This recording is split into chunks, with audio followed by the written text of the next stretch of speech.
ایمان راوړو محمد نبی تمترنا. أعوذ بالله من الشيطان الرجيم. بسم الله الرحمن الرحيم. سامعين محترم لفظي ترجمة أو ورسرة مختصر تشريح. وإذا ياتك يا وقت أخذنا چه واغستل منغا ميثاقا وعدا محكمة بني إسرائيل د بني إسرائيلنا پدی خبر باندې لا تعبدون چې تاسو به عبادت نکوي الا الله سوا د الله نه د حق الله شو دا د الله حق شو. وبالوالدين احسانا منا واحسنوا بالوالدين احسانا مورو پلار سره خېګړه کوي په خېګړه کولو سره لك إله العالمين بل ذکر فرمائی انشکر لی ولی والدیک زما شکریا ادا کیا وخت خپل مور پلار شکریا ادا کیا کلم چې الہ العالمین د خپل عبادت ذکر کیا ورپسې د مور پلار د خېګړې ذکر کیا لك إله وقضى ربک فیصله کړی د رب ست الله تعبدوا الا اياه چې عبادت کوي تاسو صرف د الہ العالمین وبالوالدین احسانا وګوره د عبادت نبادا د مور او پلار د خېګړې ذکر کیا. دارنګ ابن مسعود رضی الله تعالی عنہ فرمایي قلت ما اول صحیح حدیث ته یا رسول الله د الله رسول ای العمل افضلکم یو عمل افضل ده. پیغمبر علیہ السلام جواب کې ورته وی الصلاة علی وقتها منځ په خپل وخت باندې کول دا ډیر افضل کار دی. قلت ابن مسعود سے وی بیا مې ویلا ثم ایوبکم یو افضل دی. قال پیغمبر علیہ السلام ورته فرمایل بر الوالدین مور او پلار سره نیکی کول دا افضل دی. قلت بیا مې ورته ویل ایوبکم یو قال الجهاد فی سبیل الله جهاد د الله په لار کې دا افضل ده. وبالوالدين احسانا واحسنوا بالوالدين احسانا مور او پلار سره خېګړه کوي وذل قربا او خېګړه کوي خپلوانو سره. حدیث شریف کې راځي دا خپل ولی چې د عرش ته لاندې د یو حیوان په شکل کې پراته وي په سجده باندې پراته وي خبرې کوي الہ ورته وي سر پورته که څه غواړې دا ورته وایي زه غواړم داسې لحمي ورته وایي زه دا غواړم اوصل من وصلني زما دعا دا داسې لحمي ورته وایي چې زما دعا دا چې چا چې زه وپاللم الہ ته خپل رحمت کې یو ځای کې وقطع من قطعني الہ قطع د رحمت وکړې هغه چا سره چې زه یې قطع کړم. ډیر سخت وعیدات راغلي دي. دارنګ یو کس به وایي چې زه خپل ولی پالم دا بل سړی را سره نه پالي نو حدیث شریف کې راځي چې همدغه خپل ولی د چې توی پالي او توی بل در سره نه پالي نو دا اصلي خپل ولی همدغه ده. د شریعت په هر کار باندې عمل کوله ډیر سخت دی چې ډیر عمل کې نو به انسان ته آسانیږي. نو وذل قربا خېګړه کوي خپلوانو سره والیتاما یتیمانو سره خېګړه کوي الہ العالمین ویا. پیغمبر علیہ السلام مبارک فرمایي انا وکافل الیتیم فی الجنة کهاتین وای چې څوک د یتیم کفالت کوي په صحیح طریقې سره راوي وای ګوتې نه ډیر جدا کې او نه ډیر کولاو کوي زما ملګری به وي په جنت کې دغه انسان څوک چې د یتیم کفالت کوي. نو والیتاما یتیمانو سره خېګړه کوي والمساکین او فقیرانو سره خېګړه کوي مسکینانو سره خېګړه کوي. وقولوا وای للناس د پاره د خلقو حسنا خسته خبرې په معاشره کې خسته اخلاق سره خبرې کوله په نرمۍ سره خبرې کوله. دارنګ نبی اکرم صلی الله علیه وسلم فرمایي من کان یؤمن بالله واليوم الاخر سوک چې په الله او په ورځ د آخرت باندې ایمان لري فليقل خيرا پس د خیر خبرې کوي او که د خیر خبرې کولې نشي نو او ليصمت بیا د چپ کینی نو وقولوا للناس وای خلقو د پارا حسنا خسته خسته خبرې نرمي یا امر بالمعروف شو امر بالمعروف کویا واقیموا الصلاة قائم و منزل را وآتوا الزکاة ورکوي زکات لرا ثم فقبلتم مدتنا قید لګوي دلته فقبلتم مدتنا پس قبول کړ تاسو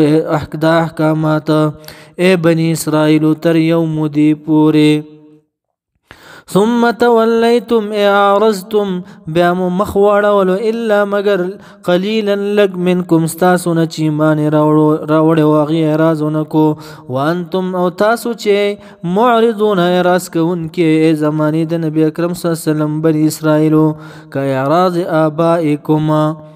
لکه ستاسو نیکونه چې اعراض کړو مخې اړولیو یا معنا قوم عادتکم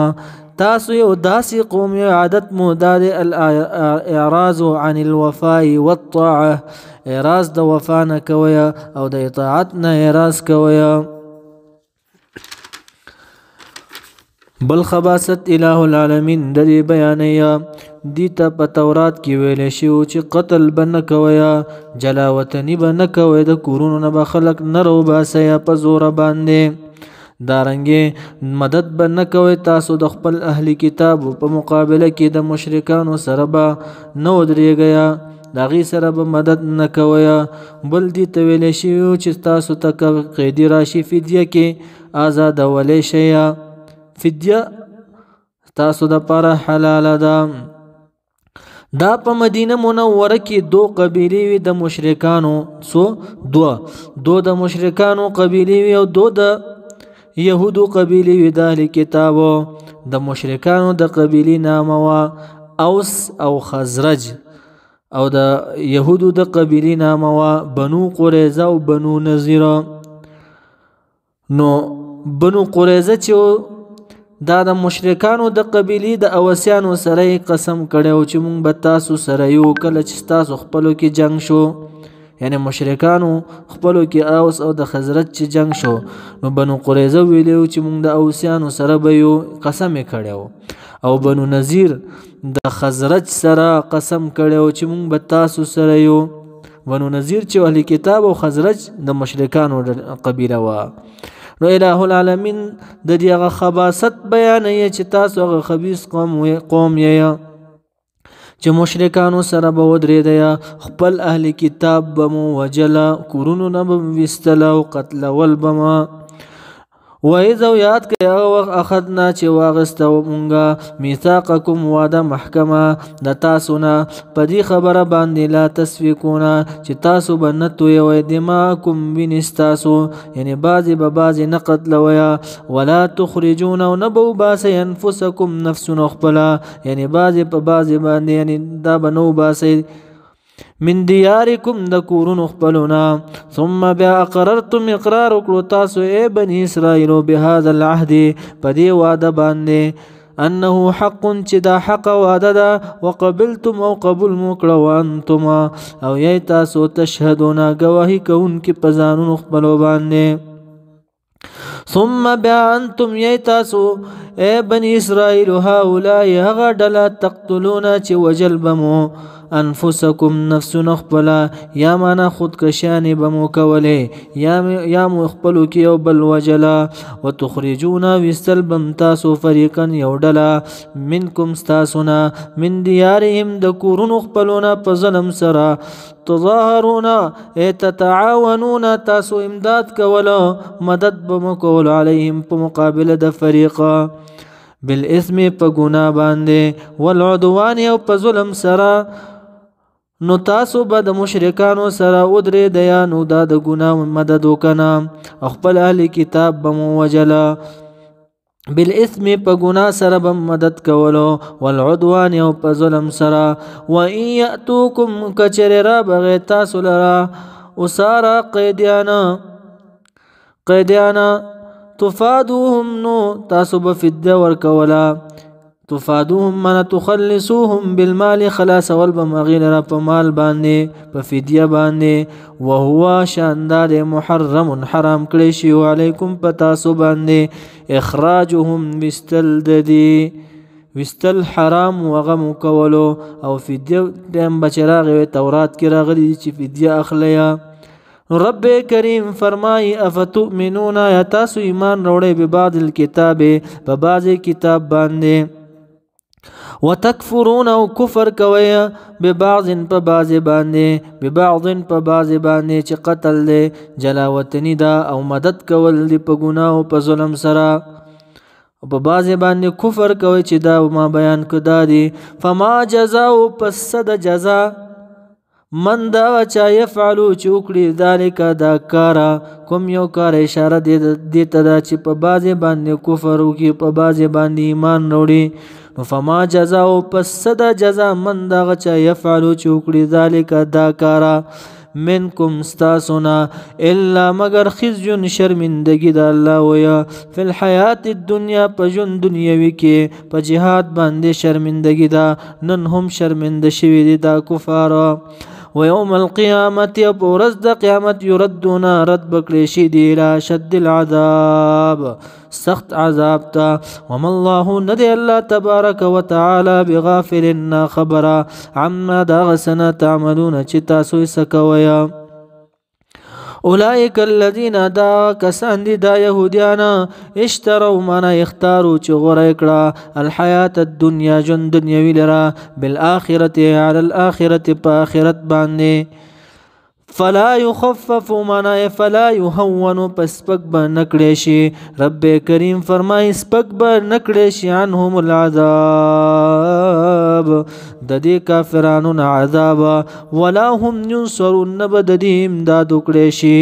یعنی یمنعون من عذاب الله نب من کړی شي څوک دی لره د عذاب د الله نه وليس لهم ناصرون دې د پاره هیڅ څوک مددگار نشته.